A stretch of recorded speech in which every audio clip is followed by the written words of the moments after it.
بسم الله الرحمن الرحيم.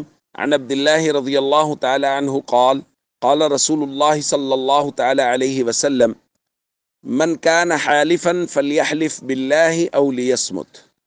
رواہ البخاری۔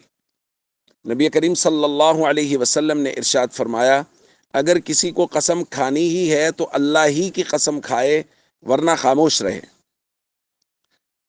دوستو، جس طرح شریعت میں ہر چیز کے پورے آداب و احکام بیان کیے گئے ہیں، اسی طرح قسم کے متعلق بھی تمام احکام و آداب بیان کیے گئے ہیں۔ ان میں سے سب سے بنیادی ادب اور حکم یہ ہے کہ قسم صرف اور صرف اللہ ہی کی کھائی جائے، اللہ کے علاوہ کسی کی بھی قسم اٹھانا جائز نہیں ہے۔ دیکھیں، اس کی وجہ سمجھ لیں، قسم جو ہے یہ ایک پروٹوکول ہے، اور پروٹوکول مخصوص شخصیات کے لیے ہوتا ہے۔ یاد رکھیے، قسم والا پروٹوکول صرف اور صرف اللہ ہی کی ذات کے لائق ہے۔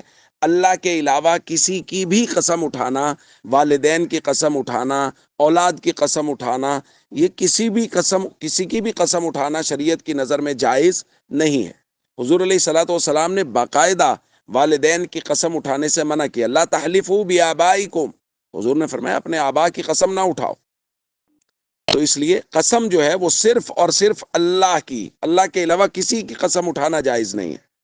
ایک روایت میں تو نبی کریم صلی اللہ علیہ وسلم نے یہاں تک فرمایا، من حلف بغیر اللہ فقد اشرک، جس نے اللہ کے علاوہ کسی کی قسم اٹھائی اس نے شرک کیا۔ تو یاد رکھیے، یہ ایک پروٹوکول ہے جو صرف اللہ ہی کے ساتھ خاص ہے۔ اس لیے قسم اٹھاتے وقت اگر کسی کو قسم اٹھانے کی ضرورت ہو تو اللہ کی قسم اٹھائیں۔